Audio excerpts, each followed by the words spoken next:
Yes, magandang buhay po mga kabayan all over the world. Ito po ang inyong lingkod DJ Double D at ito po ang isang Caroline Model Unit dito po sa Meridian Place. Ito po ay available din sa iba nating subdivision. So ito po, para may idea kayo kung ano itsura ng Caroline Model Home. So yan po, papasok tayo. Ito po, meron siyang sariling electric post, no, para dyan po nilalagay ang ating electric meter tsaka yung water dun sa baba. So dito naman po may space pa, lalong lalo na kung 80 square meters yan, 70 square meters, no? Actually 60 square meters okay pa din eh. So ito po siya, meron po siyang garahe. Kung titignan niyo po, ito po ay nasa nasa 70 square meters to. So kasya pang isang kotse doon, tsaka isang kotse pa doon. So dalawang kotse kung tutuusin ang po pwede. So pagdating ng araw, pwede po natin dito lagyan ng garahe, tapos may balcony at pwede rin magpataas katulad na nasa likod na pwede po mag-extend. Magdadagdag ka lang ng poste tsaka biga. So dito na po may garden area si nanay, 'di ba? Si garden area tayo, no? Pwede tayo magtanim-tanim diyan, ang ganda. So dito po papasok tayo. So ito po yung pinakatinatawag na sidewalk. Meron pa pong easement yan. So mga nasa 3 meters pa po yan. Ito po yung ating pagpasok, no? Maganda po dito, ito na po yung sample ng furnished unit. Wow, ang ganda, no? So ayan po, ang ganda. Talaga naman, no? Kanina po kasi pinakita natin yung actual turnover. Maganda lang po dito, makakapili ka ng design mo nga naman. Ayan po, katulad po nito, 60 by 60 tiles po ito. So yan po, ito ang pinaka niya. Ang cute, oh. Ang kanyang dining area. Oh, ganda. Talagang para siyang condo yung style, no? Minimalist. Tapos ito, ang maganda dito, nilagyan ng partition, no? Para syempre naman sa bedroom. Ito na po ang pinaka living area. Ayan, ang living area. Ang ganda. Ganda. Tapos yan ang pwedeng split type aircon. Pwede rin window type. Tapos dito, nilagyan niya na ng parang mga blinds. Nilagyan ng mga pin light. Ang importante mga kabayan, nakapagpundar na eh. Madali na po yung pagpapaganda ng bahay. Ito, ang ganda rin ito. Yung kanyang kitchen area, so meron siyang overhead cabinets.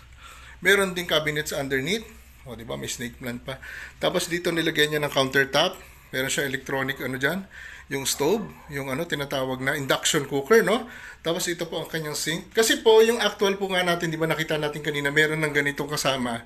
Yun nga lang, ito talagang lalo niyang pinaganda, no? Pwede po yan. Ang sarap magpaganda ng bahay kung sarili mo na. Space for refrigerator. At itong CR, wow, ang cute din. Ayan po.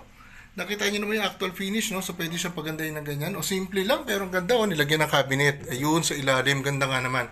Tapos nilagyan ng ganyan. O, salamin and mga bathroom fixtures.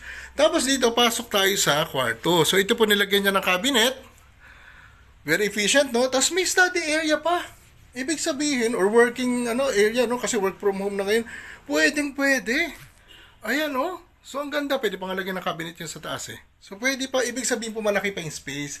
Tapos dito po, ayan po ay, yung tinatawag na double bed, no? Or queen size nga, kung tutuusin, pwede pa eh. Kaya pa yun dito eh. Kung gusto mo na queen size bed. Ang ganda! So yan po, nilagyan pa niya ng mga pin lights, tsaka para may ilaw dun sa sa loob niyan.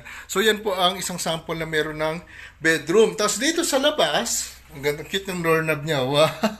Katerno nito. Ay, ang ganda.